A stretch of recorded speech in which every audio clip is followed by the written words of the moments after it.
السلام عليكم، أهلا وسهلا فيكم. اليوم رجعت لكم مشروبات رمضانية، مشروبين طيبين كتير وسهل التحضير. اليوم راح نسوي مع بعض التمر الهندي والسوس. المشروبين موجودين بكل سنة على سفرتنا برمضان، الشهر الكريم، الشهر الفضيل. الله يتقبل طاعتكم يا رب. خلينا نسمي بسم الله ونشوف الطريقة. جبت صينية كروم أو أي فراغ عندكم بيصير. رح أفضي أنا كاستين من عرق السوس. كمان عندي هون معلقة صغيرة ممسوحة من بيكربونات الصوديوم. رح أحركهم هيك مع بعضهم على السوا. في عندي بخاخ مي، حطيت نص كاسة مي، يعني كاستين السوس بياخدوا نص كاسة مي. رح أبخبخ عليهم هيك وأفرك السوس بإيدي لمدة دقيقة هيك لحتى أحس إنه هيك تشربوا السوس والبيكربونات الصوديوم والمي على السوا هيك مع بعضهم. هلا رح أترك أنا الصينية تقريبا ساعة لساعتين على الشمس، من ساعة لساعتين.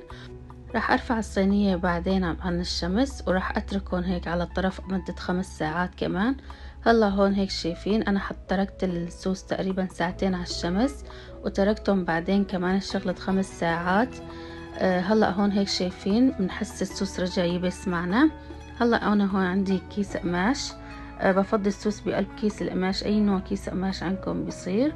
رح أربط هيك الكيس على السوا وأضغط على السوس. هلا هون عندي فرق غميق، رح أضيف 3 لتورة مي.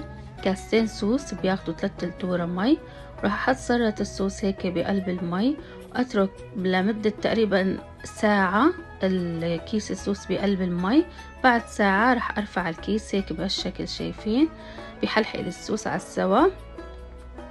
هلا هون هيك شايفين هالمنظر، ما شاء الله لون السوس وطعمته كتير طلع طيب. هلا رح اصب لكم كاسة واقرب الكاسة لحتى تشوفوا شكل السوس من قريب. صدقوني اذا جربتوا طريقتي ما رح تندموا باذن الله. طريقة سهلة وناجحة. شايفين ما شاء الله على كاسة السوس، ما شاء الله.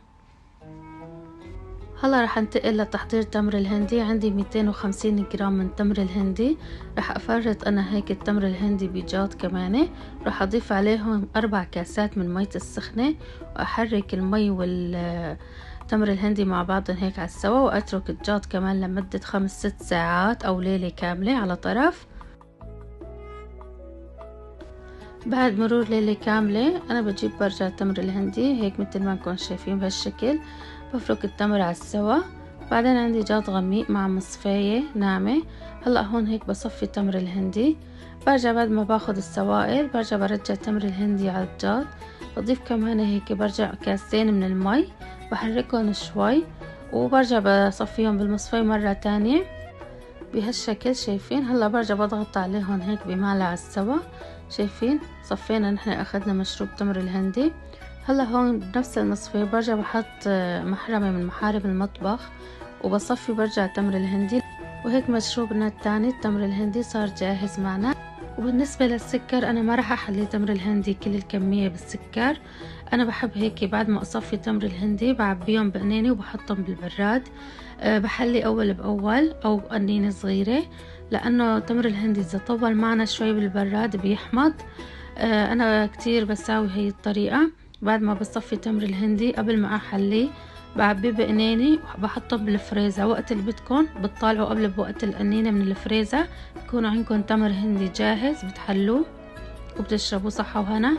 هلا هون مثل ما شفتوا انا ضفت لكاسة معلقة سكر وكمان هيك نقطة ماء الزهر. طبعا ماء الزهر كتير بيعطي نكهة طيبة للتمر الهندي. كمان اذا بتحبوا للسوس فيكم تضيفوا كمان ماء الزهر، بس انا ما بفضل، انا بلاقي طعمة السوس بدون ماء الزهر اطيب. بس بنضيف للتمر الهندي مثل ما قلنا. وحل التمر الهندي حسب الرغبة، في ناس بحبوا التمر الهندي يكون حلو، في ناس بيحبوه شوي دلع، حسب رغبتكم. وهيك وصلنا لنهاية الفيديو. سوينا اطيب مشروبين لشهر الكريم، شهر رمضان الفضيل. ان شاء الله كل سنة وانتم سالمين يا رب، ينعاد علينا وعليكم بالصحة والسلامة. ومن فضلكم لا تنسوا اللايك والاشتراك بالقناة وتفعيل زر الجرس لحتى يصلكم كل شي جديد. السلام عليكم.